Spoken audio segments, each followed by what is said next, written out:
Hi everyone. Uh, today I'll be talking about this topic. Basically, this topic I proposed this talk when I wanted to create a local API for myself. Let's say I mostly work on mobile apps. When I wanted to work on mobile apps, I wanted APIs which has asynchronous behavior. If you just mock with some spying and mocks what he said, you will not get the asynchronous behavior. So I just thought of creating local API for my development. Now since I was working on JavaScript for many days, I wanted to create using Node.js rather than creating APIs using PHP or Ruby. Okay, this is about me.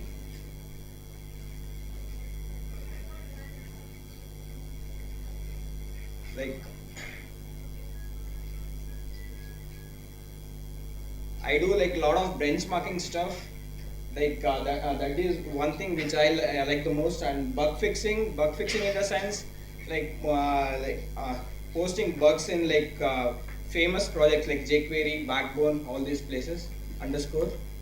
And this is one thing I do almost every day. Okay, this is the quick agenda. What we have, we have only two things. I'll just before we developing REST APIs using Express.js, I just want to give quick overview what is REST. I'll not be going I'll not be telling entire thing everything about REST, but I'll just give just an overview of REST. And we'll build an REST API, and I'll try to build as much as possible within the given time. This is what I have. Okay, this is warning bit I would like to show before we start. There are much assumptions. That's why I've given this warning before itself.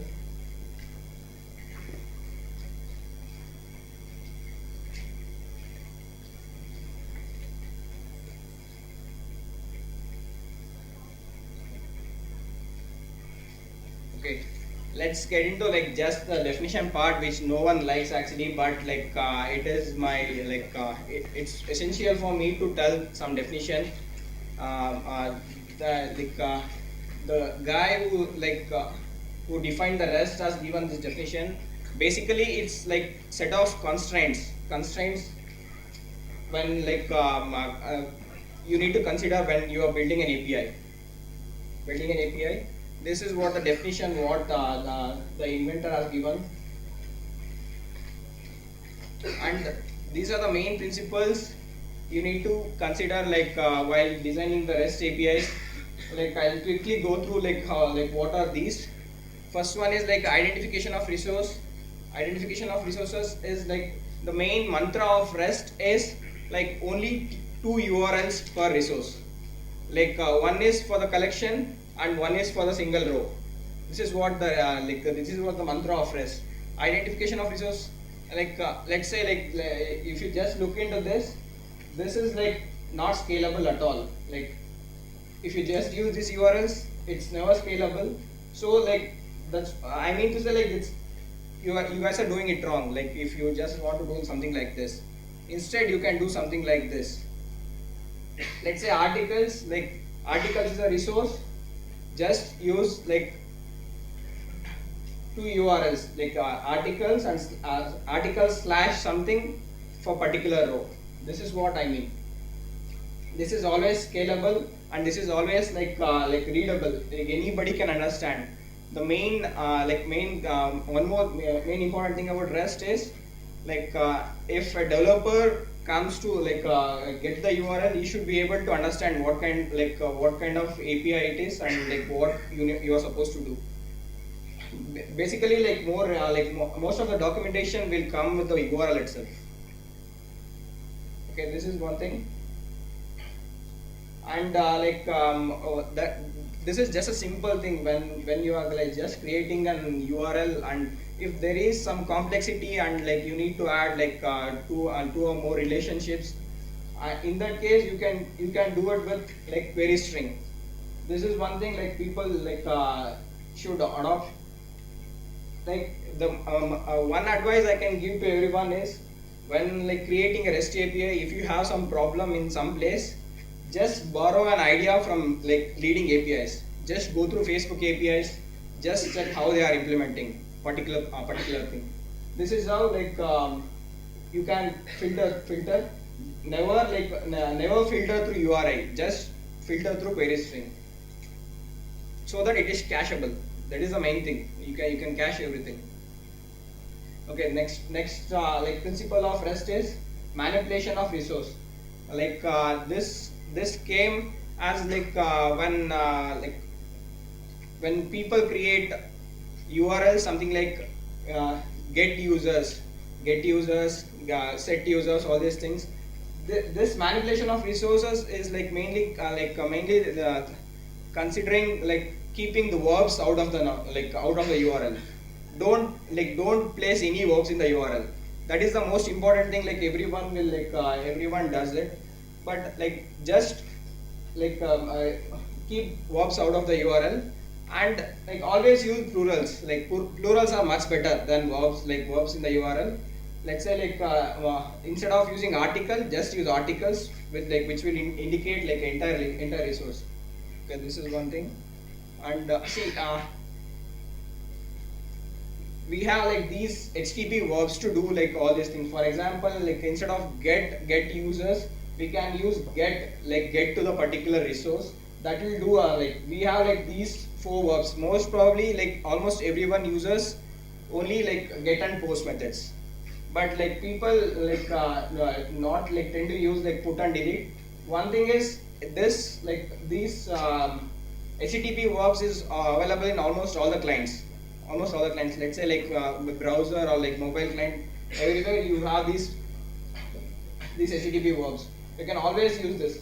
This is what the table I have. Like how you, if you want to like if you have a user as a resource, how you want to like go about creating an API. This is how you can do it. Just use like these HTTP verbs and just create this URL. Only two URLs.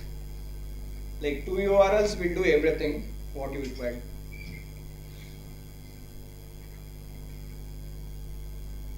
Okay. This is one more thing. Like last principle I will explain. Like there is one more thing like which I don't have time to explain, but like I'll speak about that later. That is like about filtering, like how filtering is done in the REST API. This is stateless. Like when you have a REST API, when you just request send a request to particular API, you should get all the like all the messages which is like which should describe everything what it is doing. Let's say like we have like these things like how like what kind of method you are using to like get the data from particular URL, and what like which URL you are using to get the data, and when, like all these conditions and authentication, everything is passed. Like everything is passed in the REST.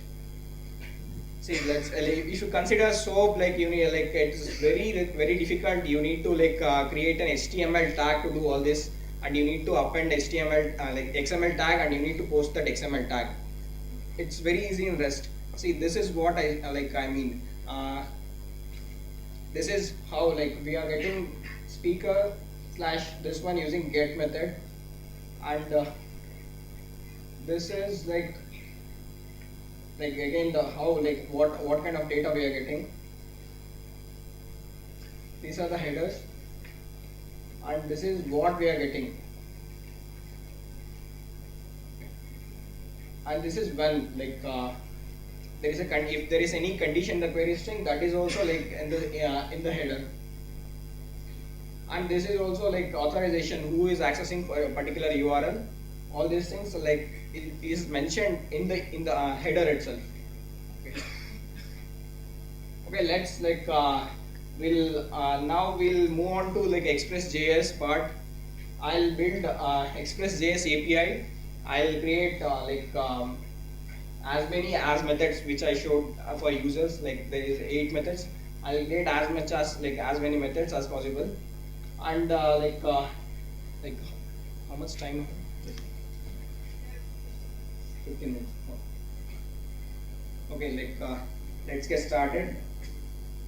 Okay, we'll create a fresh Express app now.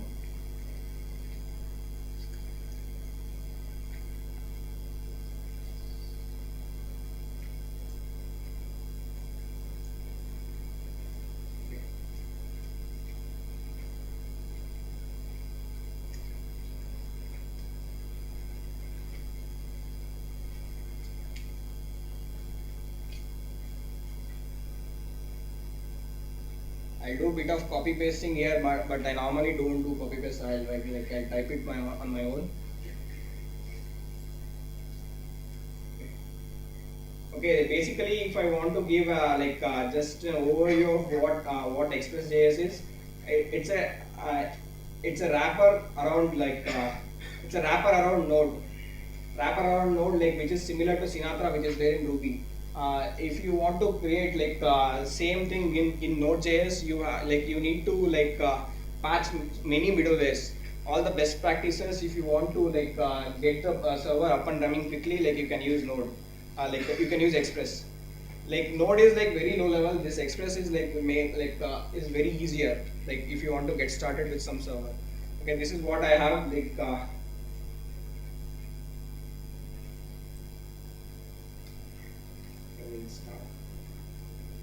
Okay, these are the files which I got.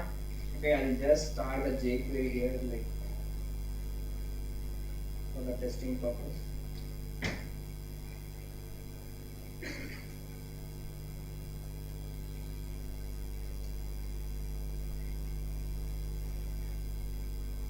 Please tell me if I am doing any spelling mistakes.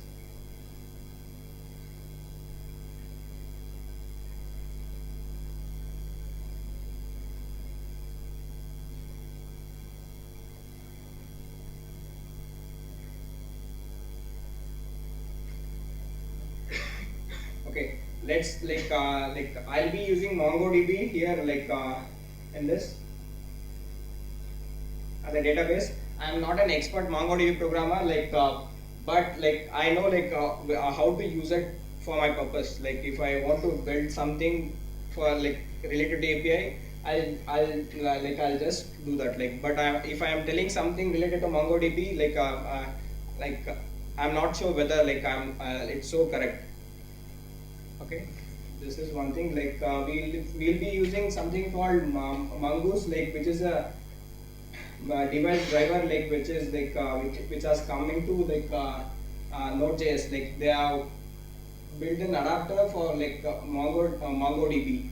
This is the Mongoose JS.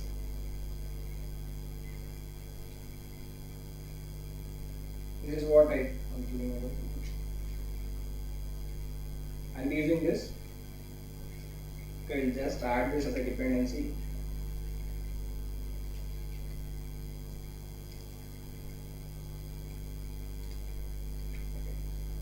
Okay,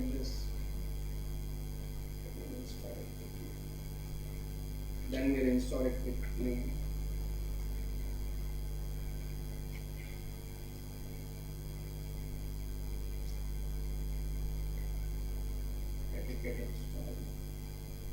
Okay, let's say this is the first route. I'm not going through all this code what it is doing.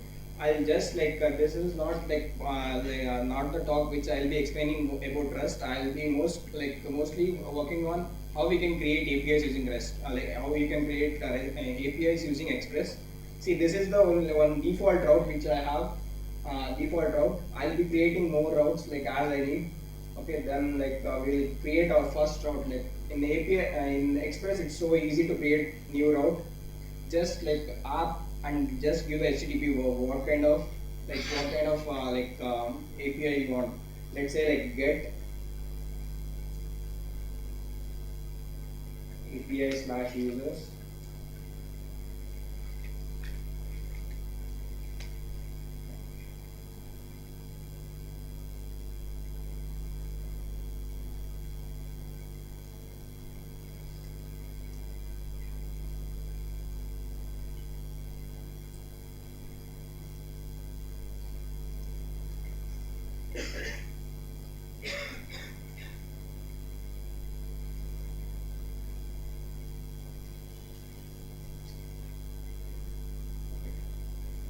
I think I like the MongoDB driver has been installed. We need to like reference this in the actual app. That like we'll do it here. Like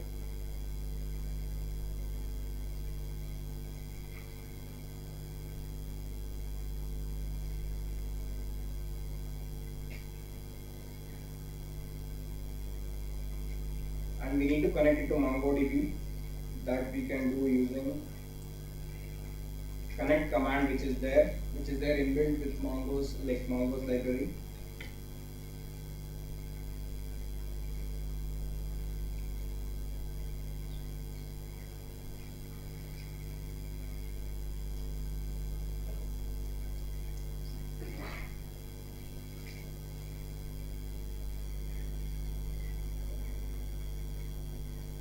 Like this Mongoose driver will create it will create the database if there is no database automatically. And let's get started. We'll start with we'll see like how what is the status of current.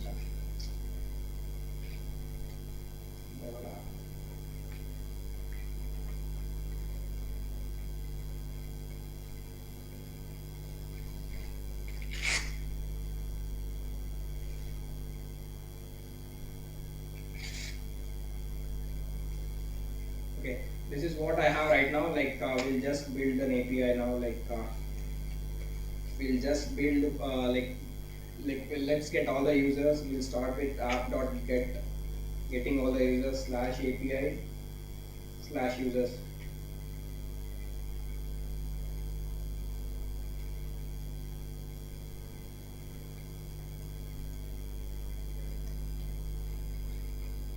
Okay, before that we need to create a schema for what resources we are creating.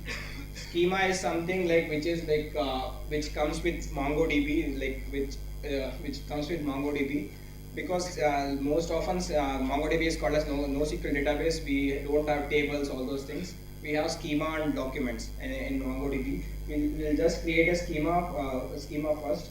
Let's say we'll have we will work with the user schema.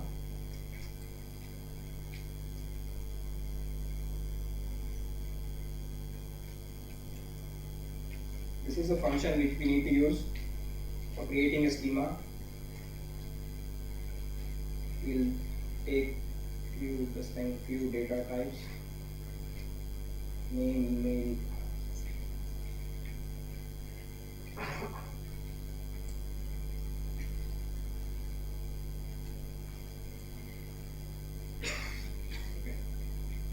This is what I have. This is just a schema, but this table has been not created. You need to write one more line. Tell MongoDB to create this schema in a database. You can do that using this command.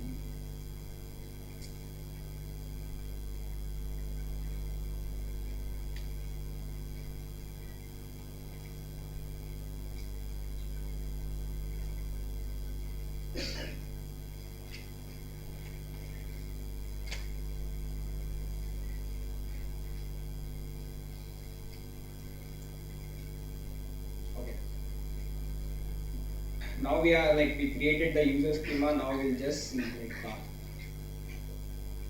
we can reference that entire user schema using this variable. Let's say get will basically get all the users. That is user dot find. This is the function what they are providing.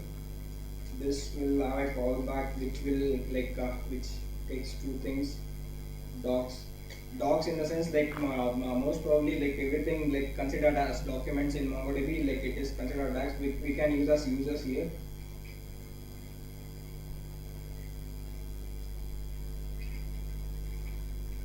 Okay, this is the most used node pattern to do something. Check for the error first, then do something.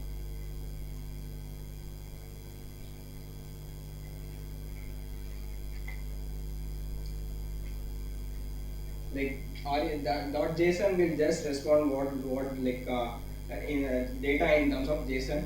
Otherwise, respond error. What are the things which you get in error? You just respond this. and we'll create one more route. This is for like just getting the user, but we are not created the route for like creating the user. We'll just create that.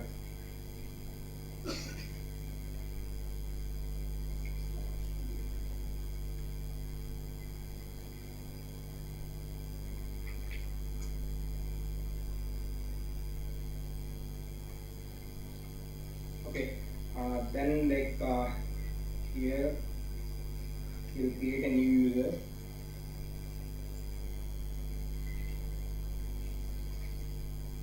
This will take parameters.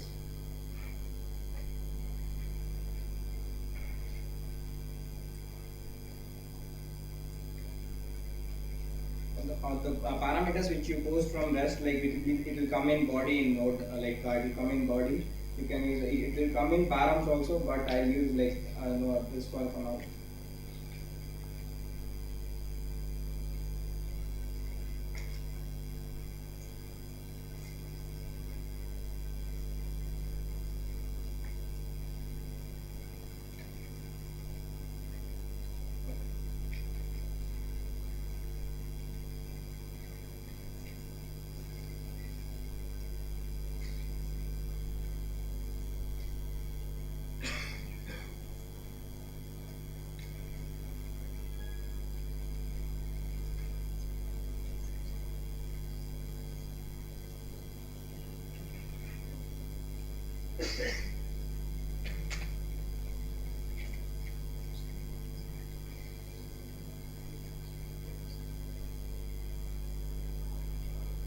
Okay.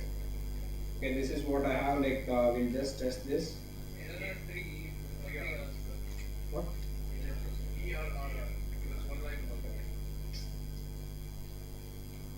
Okay. We'll just test this. Like I have very less time. We'll quickly write a jQuery for this.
I'm hoping like I'll not get any error. Okay, like we'll just use this.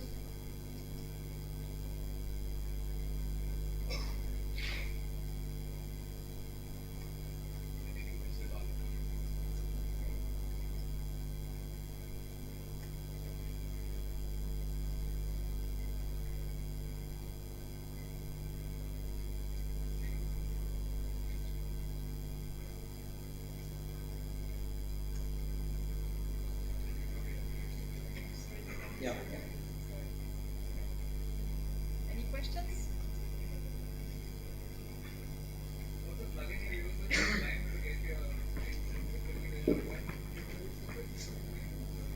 So exactly unrelated, but what's the plugin that you use with Sublime? I use many plugins. Like I've written my own plugin, few plugins. Like what kind of plugin you are asking? Like a jQuery. No, like this is just a jQuery snippets plugin which will come with Sublime. Any other questions? I wanted to show this demo. Like I can show it later. Like there, right now I have very less time. Like if you guys have any questions, like you guys can ask.